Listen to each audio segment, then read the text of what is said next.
Bismillahirrahmanirrahim. Alhamdulillah wassalatu wassalamu ala Rasulillah wa alihi wa sahbihi wa man tabi'a hudah. Para jamaah sekalian, rahimana wa rahimakumullah. Pada kesempatan kali ini kita akan membahas pertanyaan dari saudari kita Hana dari Malang, Jawa Timur. Pertanyaannya, Assalamualaikum warahmatullahi wabarakatuh. Waalaikumsalam warahmatullahi wabarakatuh. Afwan, ana izin bertanya Ustadz, jika ada pasangan pasutri yang berbeda manhaj, si fulan dari suku Jawa dengan berbagai tradisi dan basic agama juga masih dikit, mulailah dalam pernikahan timbul konflik. Si fulan tidak ada keinginan untuk kafah dalam beragama, tapi si fulanah setelah dapat hidayah terus mencari ilmu yang selama ini belum pernah dia dapat. Dari situ timbullah ketimpangan. Bagaimana sebaiknya sikap si fulanah terhadap si fulan ini? Masya Allah, jamaah sekalian rahimana rahimakumullah, pertanyaan yang seperti ini banyak ditanyakan oleh masyarakat, dan tentunya ya jawabannya juga sangat bermanfaat. Para jamaah sekalian rahimana rahimakumullah, apabila seorang istri menghadapi suami yang demikian, maka yang pertama harus dia lakukan adalah bersabar. Bersabar menerima ujian tersebut. Ini termasuk di antara praktek dari bersabar menghadapi takdir Allah Subhanahu wa taala yang tidak sesuai dengan keinginan kita. Maka praktekkanlah pengetahuan kita tentang bersabar menghadapi takdir Allah Subhanahu wa taala yang tidak sesuai dengan keinginan kita. Apa artinya bersabar? Bersabar menahan diri dari melakukan hal-hal yang tidak disyariatkan ketika menghadapi takdir tersebut. Kemudian yang kedua, jamaah sekalian rahimana wa rahimakumullah,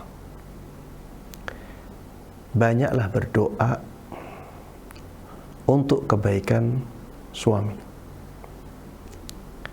Banyaklah berdoa, banyak bermunajat kepada Allah Subhanahu wa ta'ala.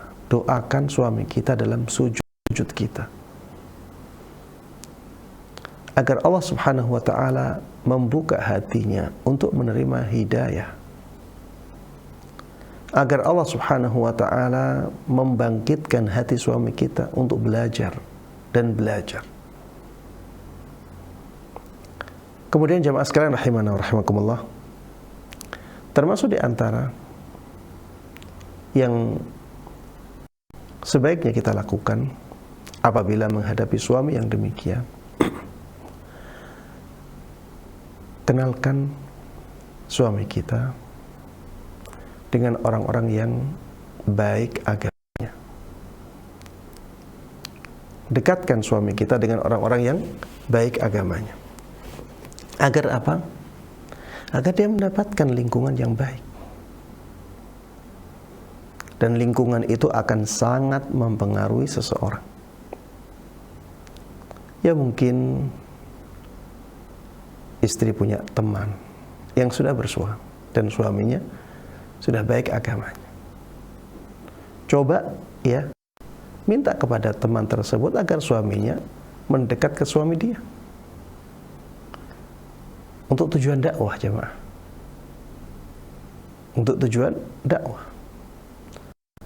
Atau mungkin ya suami tersebut punya bisnis ya yang sama dengan suami temannya, maka hubungkan agar nanti tercipta lingkungan yang baik, dan itu akan membawa suami tersebut kepada jalan yang baik. Kemudian jamaah sekalian rahimana wa rahimakumullah, coba ajak suami untuk mengikuti kajian offline. Ya, coba ajak sekali, ajak 2 kali, ajak 3 kali. Ya, kalau tidak mau, maka jangan dipaksa. Tapi kalau mau, ya, maka syukurilah, puji dia, berikan penghargaan. Mungkin, iya, bisa diajak untuk makan-makan, tapi sebelumnya mampir kajian. Atau, ya, makan-makan dulu, kemudian mampir ke tempat kajian. Yang seperti itu, ya, mudah-mudahan bisa membuka hati.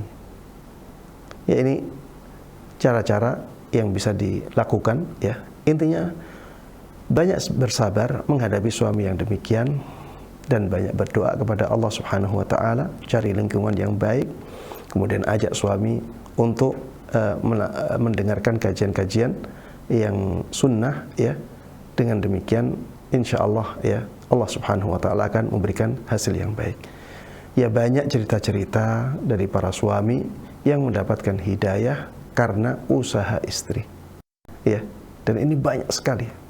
Malah justru yang sebaliknya, yang lebih sedikit. Yang sebaliknya lebih sedikit. Suaminya sudah mendapatkan hidayah, istrinya, ya, akhirnya mendapatkan hidayah dari suaminya. Ini yang lebih sedikit. Yang lebih banyak itu malah yang sebaliknya.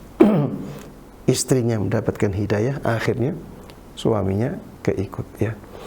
Baik, demikian sekalian rahimanallah, jawaban dari pertanyaan ini mudah-mudahan bermanfaat dan mudah-mudahan Allah berkahi.